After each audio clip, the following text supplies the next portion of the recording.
Ladies and gentlemen, good day and welcome to IFGL Refractories Ltd Q3FY26 earnings conference call hosted by Monarch Networth Capital Ltd. This conference call may contain forward-looking statements about the company, which are based on the beliefs, opinions, and expectations of the company as on date of this call. These statements are not the guarantees of future performance and involve risks and uncertainties that are difficult to predict. As a reminder, all participant lines will be in the listen-only mode, and there will be an opportunity for you to ask questions after the presentation concludes. Should you need assistance during this conference call, please signal an operator by pressing star, then 0 on your touch-tone phone. Please note that this conference is being recorded. I now hand the conference over to Mr. Sahil Sanghvi from Monarch Networth Capital Ltd. Thank you, and over to you, Mr. Sanghvi. Yeah, thank you, Bhumi. Good evening, everyone. On behalf of Monarch Networth Capital, I welcome you all to the Q3FY26 earnings conference call of IFGL Refractories Ltd. We are pleased to have with us the management being represented by Mr. James McIntosh, the Managing Director, Mr. Arasu Shanmugam, Director and Chief Executive Officer, India, and Mr. Amit Agarwal, Chief Financial Officer. We'll have the opening remarks from the management, followed by the Q&A. Thank you, and over to the management for the opening remarks, please.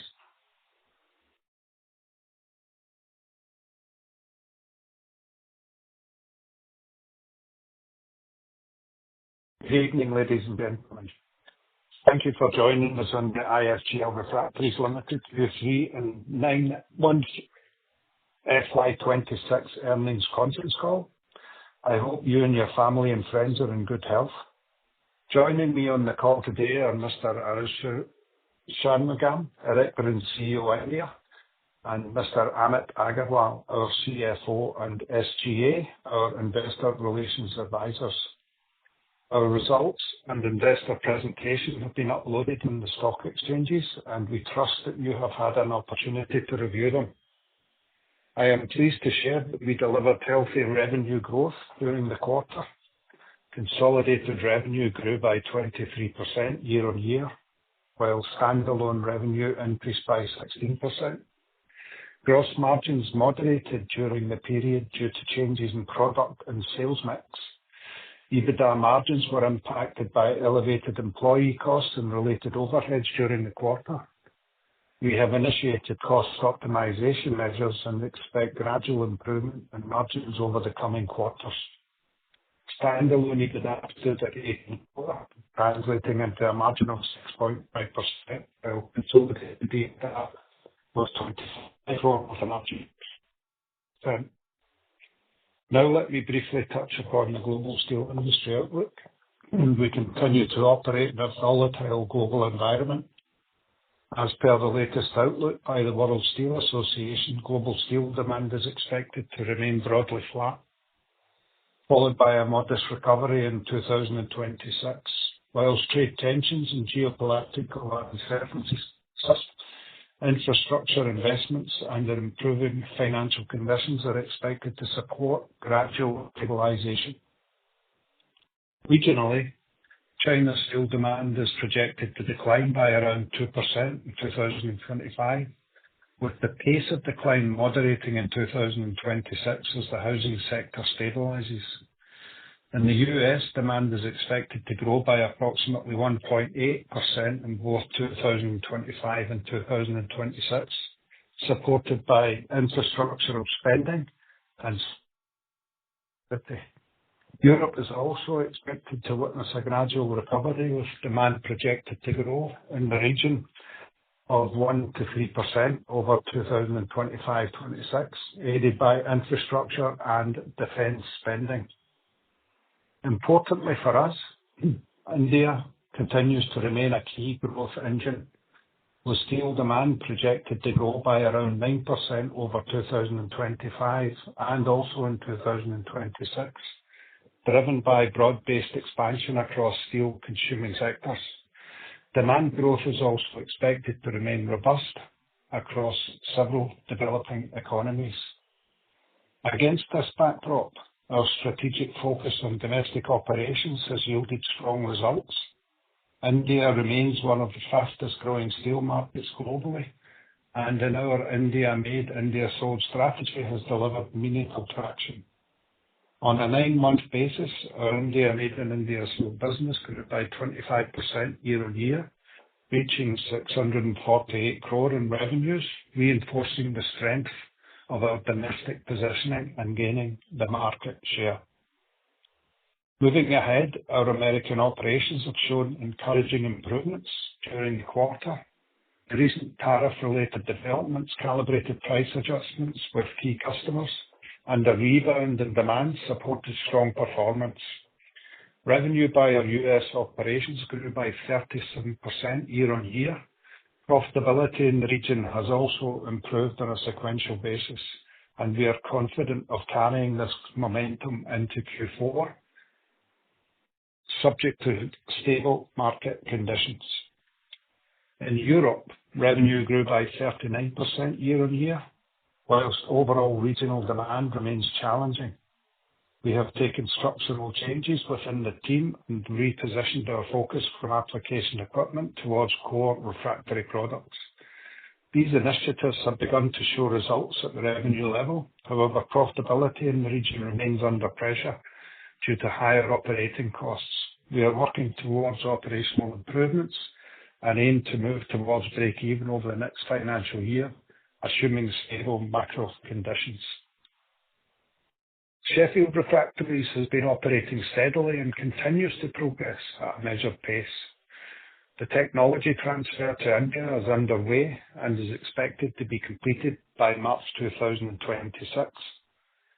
Whilst there has been some delay, the process is moving forward in a structured manner. Following completion, the localized products will undergo trials at leading cement plants in India for shotcreting and related applications.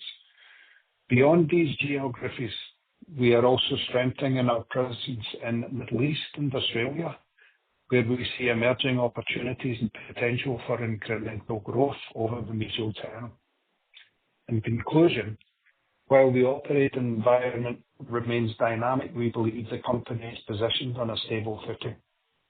Our focus remains on disciplined execution, improving cost structure, strengthening regional operations, and enhancing products. With steady demand in India, improving traction in the USA, and structural initiatives underway in Europe, we are working towards gradual margin recovery and sustainable growth. We remain committed to long-term value creation for all of our stakeholders. Before I conclude, I'd like to share an important update.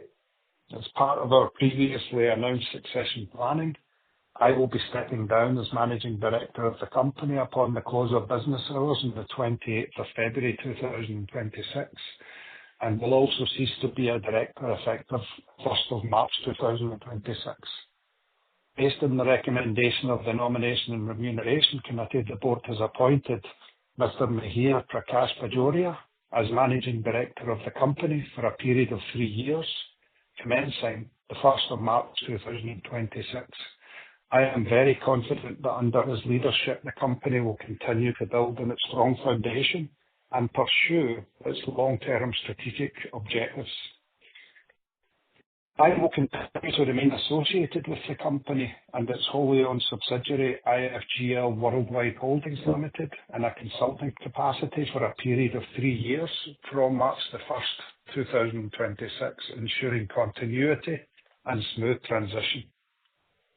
I can say it's been an immense privilege and honour to serve as Managing Director of this company, and I'm deeply grateful to the Board, our employees, customers, partners and shareholders for the trust and support throughout my tenure. I take immense pride in what we have collectively achieved and remain confident in the company's future journey. Thank you for the opportunity to lead this organisation. With this now, I would like to hand over to Arasu for his comments on our developments in the Indian region. Thank you, Jim. Good evening, everybody. We delivered a stable performance in Q3 FY26, reflecting our continued efforts to strengthen market positioning and expand share across key regions.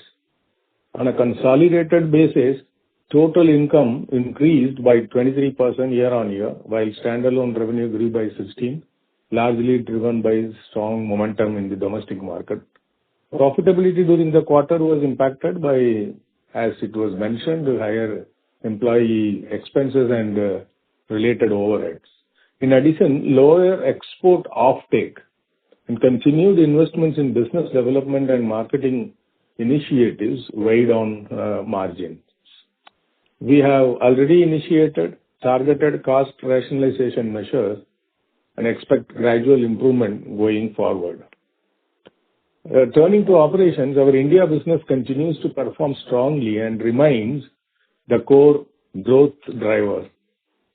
Domestic revenues grew by 17% year-on-year in Q3 FY26 and by 25% for the 9-month end period, reaching 648 crores. Consequently, the domestic segment's contribution to standalone revenue increased to 78% in 9 months from 71% in the previous year. Export revenues for the quarter grew by 13% year-on-year to 62 crore.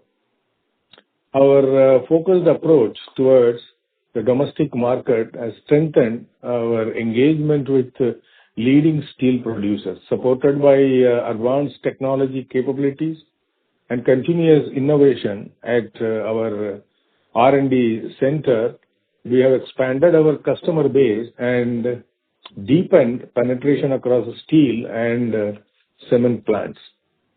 We are also seeing encouraging traction in the non-ferrous segment, which we believe will emerge as an important growth avenue.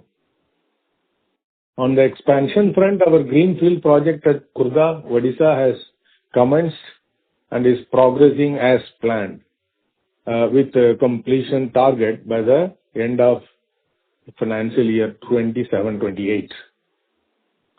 Our second facility in Gujarat, being developed through a joint venture with Marvel, is also seeing a good development even by Government of India, measures like the commencement of direct flight from China to India, as well as the opening up of online business visa. So this will help us take the project from here on with better speed. During the quarter, we made meaningful progress on the product and technology front, which we believe will support long-term growth and customer, retention. Our in-house tube changer refractories in a segment previously, which is a segment previously dominated by global suppliers, are now delivering measurable productivity gains for customers. These solutions are enabling longer casting sequences and increasing tonnage capacities, from 30 to 70 metric ton, directly improving plant efficiency and throughput. Similarly, our snorkels continue to outperform industry benchmarks. Against a typical industry life of 65 to 80 heats, our products have delivered 85 to 119 heats at leading Indian steel plants. This superior performance enhances customer economics by reducing downtime and refractory consumption, strengthening our value proposition. On the automation side, we introduced the tube changer mechanism SIB HS-D1 system designed for high quality steel making environment. The system combines advanced control, precision engineering and built-in safety mechanisms to ensure consistent and repeatable operations. In simple terms, it improves operational stability for customer, which is increasingly critical in modern steel plants. Our total refractories management TRM model is witnessing encouraging acceptance in the market, and we are currently engaged in advanced discussions with multiple steel producers. Through total factories management, we go beyond supplying individual products and instead provide end-to-end refractory solutions, including application support and performance optimization. This approach enhances customer integration, improves operational visibility, and helps create more predictable and recurring revenue streams over the long term. To conclude, the quarter reflects steady progress, not only in revenue growth, but also in strengthening our technological capabilities, customer engagement, and long-term strategic positioning. While short-term profitability has been impacted by cost pressures, the underlying business momentum remains intact. We continue to focus on improving operational efficiencies, driving higher value-added product mix, expanding our domestic and international presence, and executing our CapEx plans in a disciplined manner.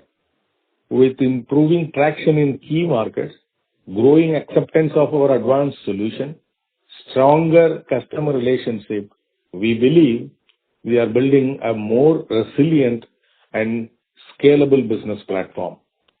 We remain committed to delivering sustainable growth and long-term value for all our stakeholders.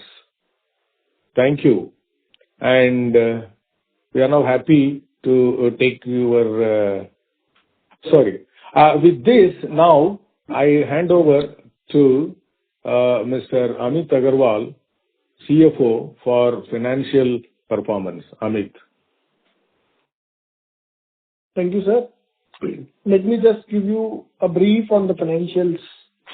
Starting with the standalone financial highlights. Total income for Q3 FY26 stood at rupees 272 crore, reflecting a healthy 16% year-on-year growth. For 9-month FY26, total income was 839 crore, up by 13% year-on-year.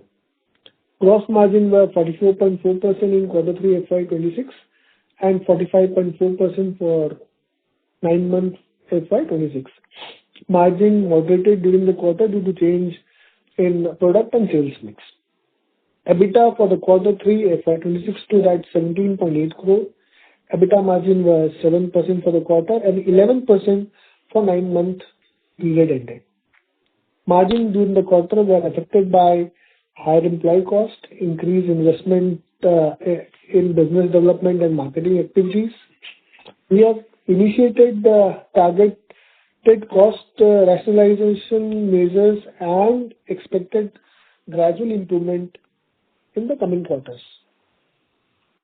The quarter also included an exceptional expense of approximate 4.8 crore related to implementation of new labor code. Adjusted PAT after accounting of the exceptional items stood at 1.3 crore for the Q3 FY26 and rupees 31 crore for 9-month FY26. Breaking it down further by domestic and export sales. Our domestic business recorded a robust 17% year-on-year growth in FY26 Q3 and a 25% growth for 9-month FY26, reaching at 648 crore. The domestic market contributed 78% of our standalone revenue in 9-month ended FY26, up from 71% in 9-month ended FY25. Our export business saw a growth of 13% year-on-year to 62 crore, contributing 22% of the standalone revenue in Q3 FY26 compared to 29% in Q3 FY25. For 9-month FY26, exports were lower by 12%, primarily due to strategic shift in the focus towards domestic market. Now let me move forward to consolidated financial highlights. Our consolidated financial highlights also include our international subsidiary. Total income for Q3 FY26 grew by 23% year-on-year to rupees 470 crore. For 9-month FY26, total income stood at 1,418.2 crore, reflecting 16% growth year-on-year. EBITDA for the quarter was 25 crore, registering a 27% year-on-year increase. For 9-month period, EBITDA stood at 104 crore. EBITDA margin was 5.3% in Q3 FY26 and 7.3% for 9-month FY26. At consolidated level, margins were impacted by change in product mix, higher employee cost, and as we said, expense towards business development and marketing initiatives. We witnessed a double-digit growth across key international geographies. US delivered growth of approximately 37% during the quarter and continues to demonstrate healthy operation momentum. Europe recorded a growth of around 39%. However, recovery in certain markets remains gradual, and a few operations reported loss during the period. That said, our Sheffield factory UK business is progressing steadily in line with our operational roadmap and strategic priorities. The quarter include an exceptional charge of rupees 4.8 crore arising from the implementation of new labor code, which had an impact at a group level during the period. Adjusted profit after tax after accounting for exceptional items stood at 1.3 crore for Q3 FY26 and 30.9 crore for 9-month FY26. With respect to liquidity position, we have a debt of 199.8 crore with a strong balance sheet. Cash and equivalent stood at 122 crore on consolidated basis as on December 2025. With this, I shall now leave the floor open for question and answer. Thank you. Thank you very much. We will now begin the question and answer session. Anyone who wishes to ask a question may press star and 1 on their touch-tone telephone. If you wish to remove yourself from the question queue, you may press star and 2. Participants are requested to use handsets while asking a question. Ladies and gentlemen, we'll wait for a moment while the question queue assembles. Again, if you wish to register for a question, you may press star and 1.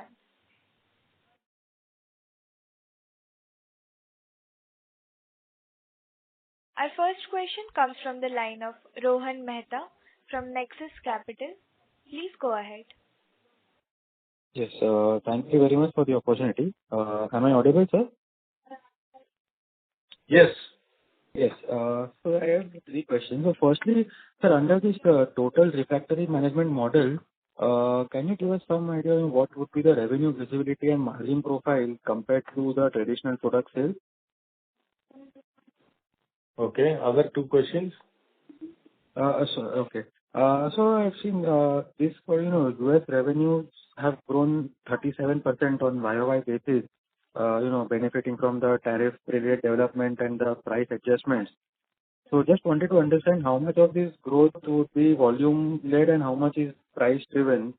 And going forward on a sustainable basis, is this kind of growth momentum sustainable into FY27, or how should we look at growth over here? And thirdly, with the technology transfer from Sheffield Refractory expected by March 2026, what is the kind of incremental revenue or margin benefit that we are expecting after the localization happens? Because we see other players also doing quite well in the iron making. So what are our plans in this space? So yeah, that was my 3 questions, sir.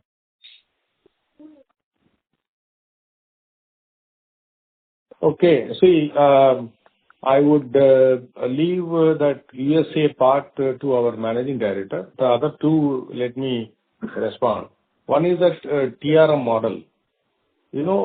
In coming days, this TRM model is continuously growing, and roughly, I would say it is around 35 to 40% of our total monthly revenue comes through this TRM model, which is continuously expected to grow. Okay? And so this is definitely an area where we will be concentrating more, and that's also going to be a differentiating factor for IFGL from the crowd of many refractory manufacturers and suppliers in the industry. So we will be one among top three. And in this place, because the profitability range, is also better than the direct material, because the efficiency of our own application at the plant has a direct impact on our margin. And iron making question, I would say that yes, iron making is definitely is a new area for us. As I said, there are let's say leading, there are only two players who are very actively involved into this space, and with a growing upcoming steel, iron and steel making expansion, they want an alternate additional vendor, and there are a very welcoming discussion with 2-3 important leading steel producers with us already. Competition is going to be a common element in every space wherever you go. So we can't expect any space where we're free from competition, but it all depends on how are we executing. And here, the major strength comes from a well-proven technology provided by our Sheffield Refractories, who are doing exceptionally well in this space. So this equips us to make. And naturally, once when you get into this field and establish yourself for sustainable continuous volume, then we will be able to give you a kind of a margin levels and all. But we are bullish and we are very, very optimistic in this. On USA parts, 37% and other thing, I would request our MD to respond. Yeah, obviously, 37% is quite a nice jump for the USA businesses, and I can say that this was over quite a lackluster year last year. The American market this year is very robust, and it's going to be growing, and especially in the customers that we are involved in. We feel that, looking at the next year, we feel that, we're going to have a really good growth year again. It won't be at 37% level, but it will be, a very good level of growth for the United States. And also at the same time, we expect to continue the growth and profitability. Sure. Thank you. Thank you so much, sir. Thank you for the detailed answer, and wishing you all the best. That's it from my side. Thank you. Thank you. A reminder to all the participants, if you wish to ask a question, you may press star and 1 at this time. Our next question comes from the line of Mansi Shah from EVNA Advisors. Please go ahead. Hi, sir. Am I audible? Yes, very much. Yeah. So, sir, my question is that as new capacities in Odisha and Gujarat ramp up, what asset turns and margin profile should we expect from these investments? Yeah, I think we have indicated in the earlier, definitely at any point of time, it will never come down from 2-digit margin. That is absolutely, assured because of this product nature, and also at present available competition in the market is very less. So definitely this is going to be a very high rewarding project, and that is how we have put in all our effort in putting it on a fast track. Okay. Sir, I have one more question regarding the margins. So, despite healthy revenue growth, EBITDA margins were below expectations. What would you consider a normalized, sustainable EBITDA margin range? for the standalone India business and for the consolidated entity? Double digit is definitely ensured. That's what we always do and maintain, and that's our thing. Yeah, I mean plus minus 0.5 point here and there, but it will never come down from double digits. So, sir, double digit in like what range would you? Yeah, standalone, we have already said 12% minimum on that range. Okay, sir. And can it go as high as 16 also, or is it like in the same range? No, we 12%? can't. I mean, that we cannot actually suggest at this stage, but the minimum level what I mentioned will be there. Yeah. Sure, sir, sure. Okay. Thank you for Thank you. answering my question, sir. Yeah. Thank you. Our next question comes from the line of Sahil Sanghvi from Monarch Networth Capital Limited. Please go ahead.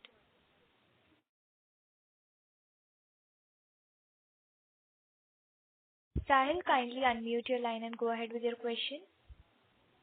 Yeah. My first question is the employee cost as a percent of revenue. Where should it stabilize now? Because there is a lot of volatility in that number.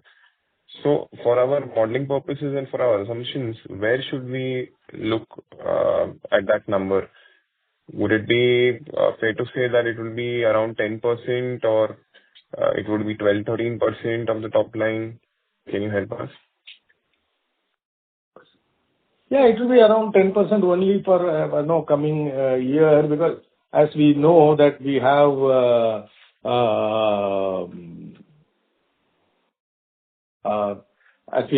these projects which are already on and the team is working, and this will be around that percentage. 10 around. So, Sahil, as we have mentioned also that, there are some non-recurring cost, employee costs included in this quarter. So we do foresee a reduction in employee cost in the next quarter. Right. So, but the expenses that we had this quarter, do you expect this kind of thing to be happening once a year, every year, or how? No. It's non-recurring. Okay. And with respect to quarter on the console side, it's fair to assume that your employee cost will be what in the range of 17%-18%, or would it be similar range what we have, but we do not foresee further increase from this level for sure. Right. Now, secondly, on the margins, sir, I think we had a guidance of working around 12%. On the console side of the EBITDA margins. I think this year we are very much far away from that number in the 9 months that we have delivered.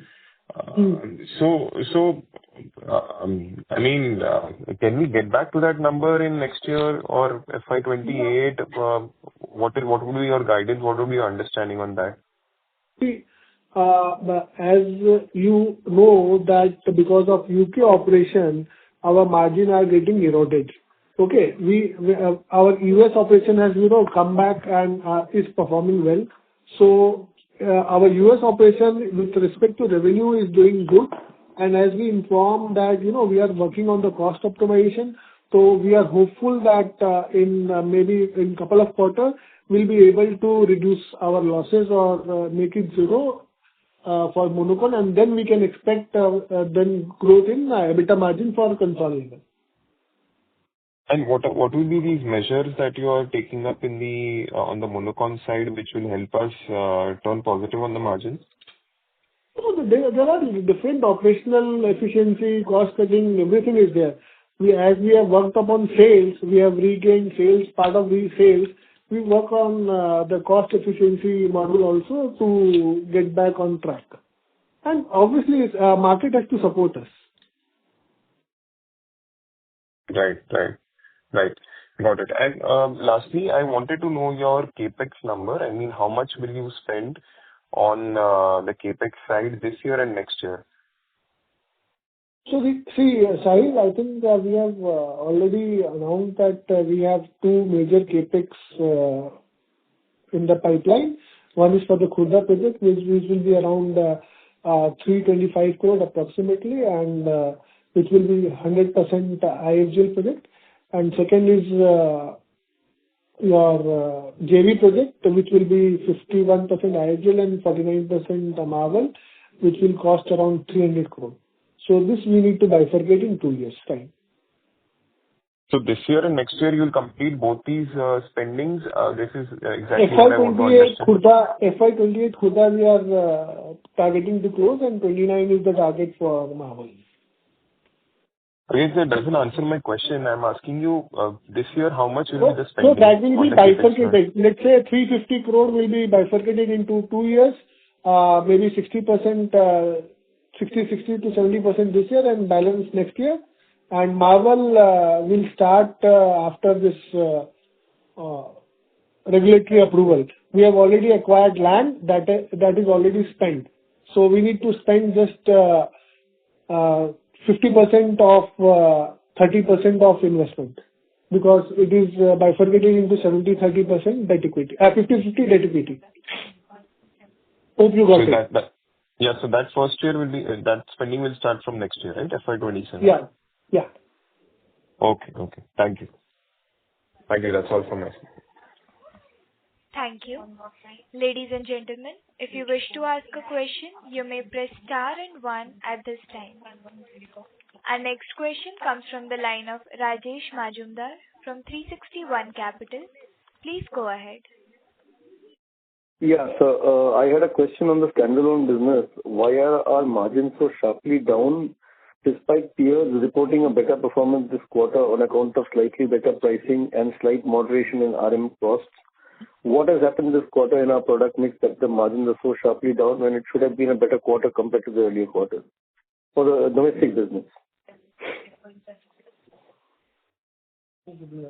I think we have spoke about that. There are 3 things what has impacted our margin. One is the product mix, second is the increased employee cost, and third one is the operational overhead what we have increased in this quarter. Otherwise, if we see YTD level numbers, 9-month numbers, our standalone EBITDA margin is 11%, maybe in line with our peers. Excluding the employee cost, the gross margin is also down very sharply. So the product mix has deteriorated in favor of, like really what has happened, because you have PRMs as well. What has happened to warrant such a sharp drop in the gross margins?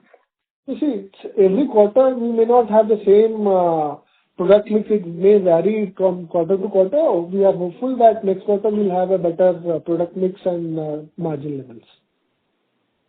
If I talk to you about pricing, what is the pricing change you've seen this quarter, say on a quarter-on-quarter basis in terms of the pricing? There is no major price change from last quarter to this quarter. Okay. And sir, last question is on the TRMs. We also see some performance incentives, etc. So that is there any chance of us getting some performance incentives down the line from any of the TRM contracts going forward, or largely it's going to be like this only? I think performance bonus and penalty is part of a contract, and that is a recurring nature, sometimes plus, sometimes minus. So it will not have a very big impact unless there is a specific big ticket item in the quarter. Okay, sir. Thank you.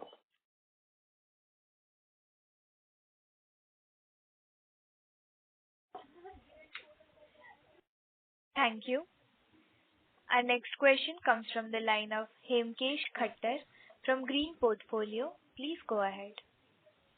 Hello. Hi, sir. Thank you for taking my question.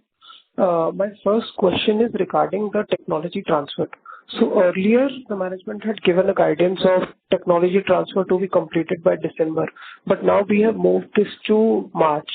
So what is the reason behind this delay, and whether can we expect a further delay, or the technology transfer is to be finalized now?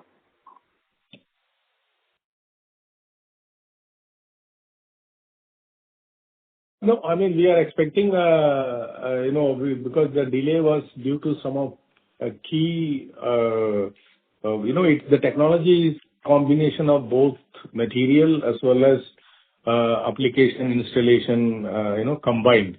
And there was some delay on a key component supply, which has affected fabrication of that particular unit.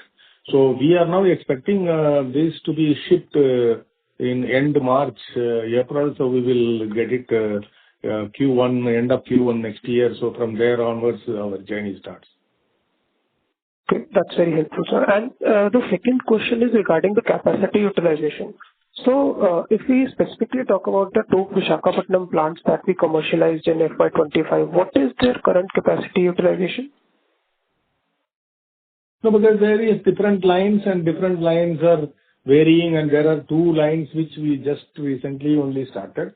So right now, putting up a number like capacity utilization for that 2-year-old plant will be misleading. So we are making a good progress. That much I can say.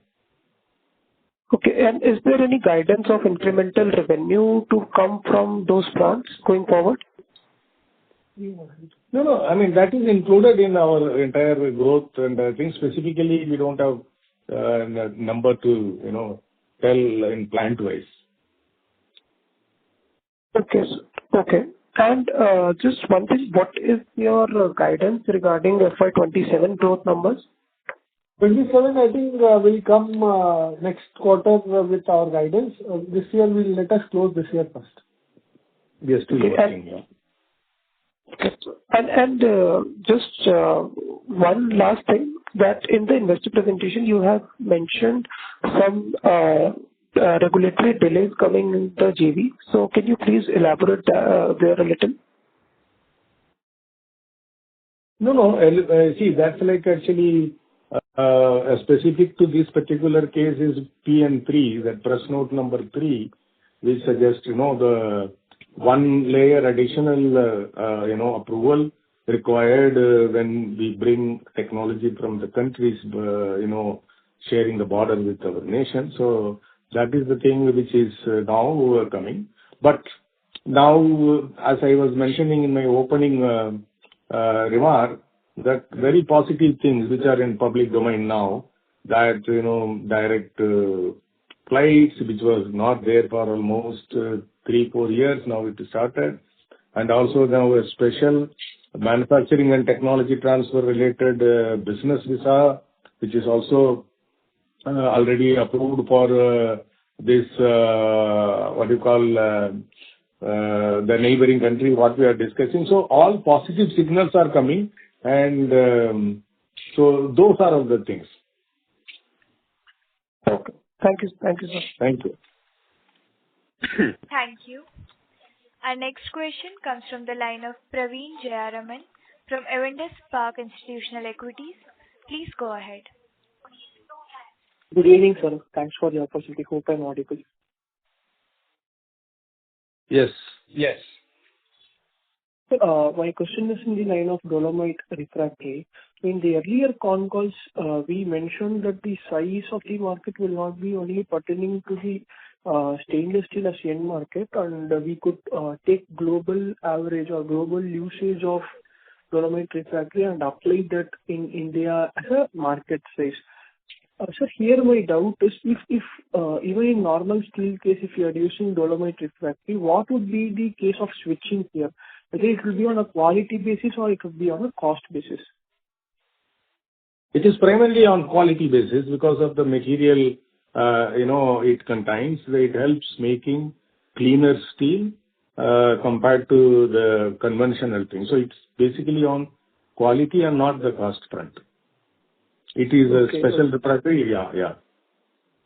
Right, sir. And how far the adoption rate that we are expecting internally, sir? You see, when the kind of growth expected in stainless steel alone is going to give full market potential for our product. What I mentioned was that, it will take some 2 to 3 years for normal steels to adapt for a quality-based, quality needed, adoption of this grade. That will come, which is for further our expansion of the project. So the project at this stage has much more, market only in stainless steel growth alone. That's what we mentioned. It will take long time, and that has got no impact on our projected, supply from this project. That is for further expansion of this project. Okay, sir. So the steel plate adoption is for further expansion of dolomite refractory. Yeah. Thank you. Sir, if that's the case on existing stainless projects which we are going to serve, whether it is going to come from growth of stainless products from the base of from current base, or it will be more of an import substitution? Both, because we are envisaging 6 million ton to come up in another 1.5 to 2 years from 4 million ton right now, and also import substitution. Both will have. It's not only single element. Both elements are there. And what would be the thumb rule here, sir? Refractory usage per ton of stainless steel? No, it depends on, because of now, 40 to 60 ton AODs to 120 AODs, it will vary. And, so we can't put one number because it will also be used in the ladle carrying the same thing. So a single number, right now I cannot give you a single number. Okay, sir. Okay. Sir, a question other than this, in electric arc furnace, whether there would be any increase in refractory usage compared to blast furnace? And if yes, could you quantify the same? Definitely, electric arc furnace will consume the specific consumption of refractories in electric arc furnace route is going to be slightly higher than the conventional route overall value chain from blast furnace to converter. So can you give any broad numbers or a percentage to conventional method? Again, because when you say electric arc furnace, it's a family, energy optimization furnace, and then electric arc furnace, and then twin hearth electric. Many things are there. So, but all put together will be I could say that if absolute, I will not be able to, but at least 2.5 to 3% will be higher than the normal conventional route. Right, sir. Thanks for taking my question. Thanks. That's it from my side. Yeah. Thank you. Our next question comes from the line of Ragini, an individual investor. Please go ahead. Good evening. My first question is on employee cost. How much increase is one time, and what is the real reason for incremental fixed cost? I think, Ragini, thanks for the question. We have clarified this has some portion of non-recurring cost in the quarter, which is non-recurring and non-repetitive, and it will not come in quarter 4 or in the next year. And we expect to maintain 10% employee cost as a percentage of sale as of now. Can you tell me the quantum? That is not to be disclosed at the point. Okay, so my next question is, as we are consolidating in INR, we must have got FX positive. So how much is EBITDA one time due to this FX positive? Sorry, come again? As we are consolidating in INR, we must have got FX positive. So how much EBITDA is one time due to this FX positive? I don't think I have that number readily available in front of me. We'll get back to you on this to our investor relations. Can you give me an approximate number? No, I would not like to give an approximate. We'll get back to you on this for sure. You can connect SGA for this. We'll get back. Sure. Thank you. Thank you. Participants who wish to ask a question may press star and 1 at this time. Our next question comes from the line of Saket Kapoor from Kapoor and Company. Please go ahead. Yes. Namaskar, sir. Hope I'm audible. Yes. Yes. So, firstly, earlier last year, and in fact, for some part of the first, second quarter, we were we were constrained in margins because of the RM prices, especially the alumina prices, which the management worked out that post the 2 quarters, the revision in cost that will be passed on. So now taking into consideration those prices being flattened, why have the margins not improved by any material means? And secondly, in terms of the product differentiation from the new facility at Khurda, what would be the incremental margins that we are expecting? You did mention earlier, but I missed in the opening commentary. Sure. On the first part, the price increasing trend is not there. It has flattened, but it has never came down to the original level. So that cost pressure, it is because of increasing cost pressure. Instead of increasing cost pressure, it has come to a place where increased price holding is there, and there is no much. We cannot compare alumina as a whole because there are some special alumina with a specific characteristics where the prices have not come down. There are which are commercially used high alumina for other category which are used in big quantum of things for brick and other making. There was a reduction, but in our case there is no much impact. But yes, increasing has stopped, flattened. So, but whereas other costs are increasing, so we are now we'll have to calculate even the new labor code and all what it kind of impact is going to give. So that set alone, otherwise there was no big relief on that. Only the relief came from flat price, not any reduction. And then the incremental, as I said, incremental, yeah. So from like Khurda unit, yeah.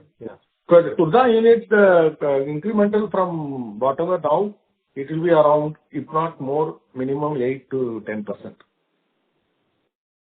8 to 10% more than what our current products No. are. That is 12%. Yeah. Standalone on Khurda basis. Standalone Khurda basis, correct. Okay.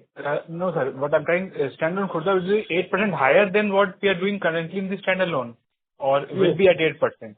For the revenue generated in Khurda, we are talking about that whatever revenue, but particularly if you calculate a specific Khurda based EBITDA margin level, that will be 8 to 9% higher than the average standalone Indian right now. Whatever we have, 11%. Okay. And what should be the asset turnover from the unit, sir? When will we be working at? So that again as a mix effect, we need to come to that actual mix and that percentage effect on that. So we will come back once when we progress further.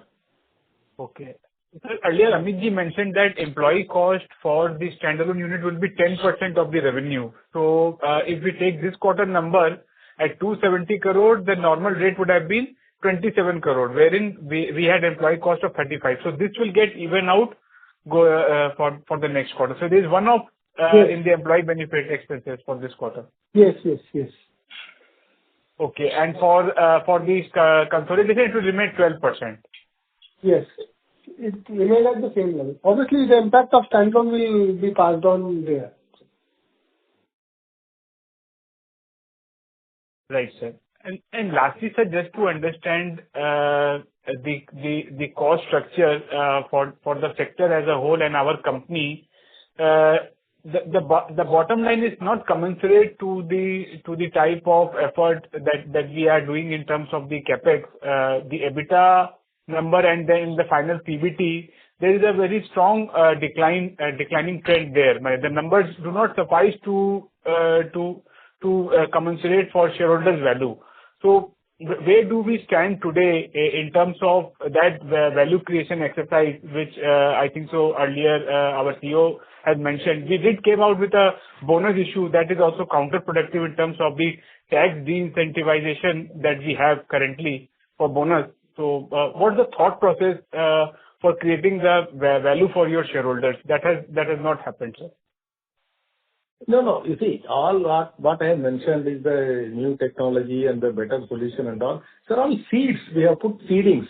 Now, let's say when the next contracts which are going to be renewed down the line of May, June, July, so that time our business share will come. So these are all wherever we have put our new, everything has been, encouraging result has come and customers have assured us.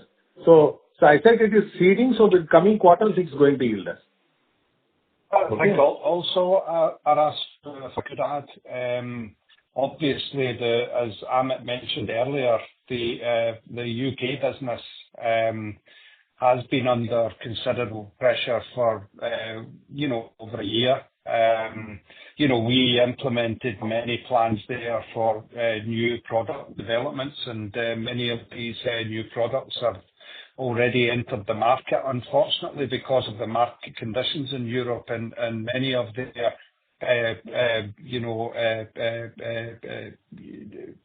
normal market that they're involved in have been very slow on the uptake of these new products, much slower than we expected. But we feel that we're on the right track. And that, along with some changes that we will make in terms of the structure and approach, will definitely enable us to increase our profitability. That is a drag on the company. The profitability of the UK company is a drag on the company so at the moment. And over the coming quarters, we will see improvement in that. Right, sir. So just to conclude, so this, we can see that worst is behind us in terms of the inflationary trend, then the worst of the product mix and the employee cost factors, all factors that have dented the profit. Are these things of past, or we can face similar headwinds in the quarter ahead also? Well, I think, you are not audible. Sorry to interrupt. Your voice is breaking, sir. Oh, my voice is breaking. Oh. You hear me?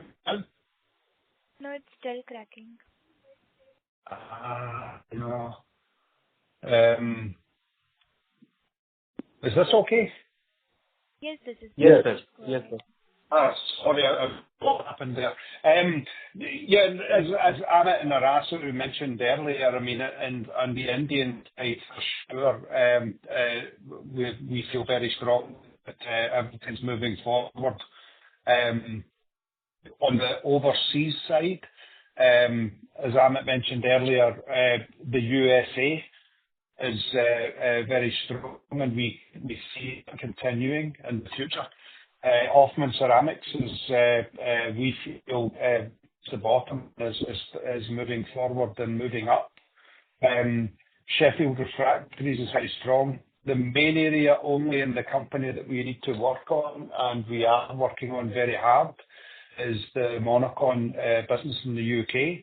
And we feel sure that over the coming quarters, we will start in those, and with the improvements in those figures, it will have a massive effect in the company, because that is the drag at the moment.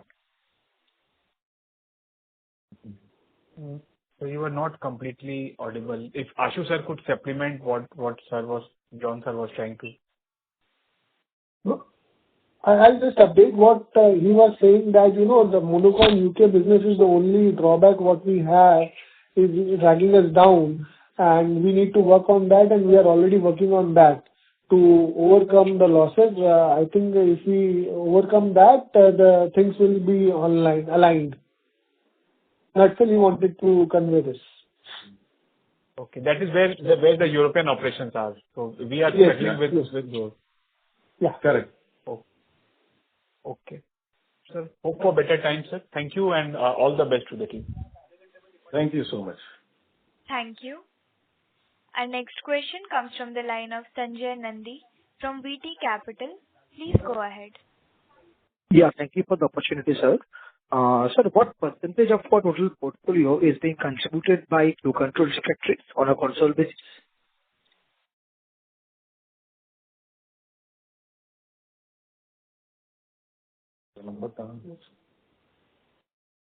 I think we do not, like PS, we do not share or give the breakup of the revenue product-wise. No, sir, just wanted to know only flow control का क्या हम लोग का share है. That's it, sir. I don't want the remaining kind of product share. If you can kind of throw some light on that, sir.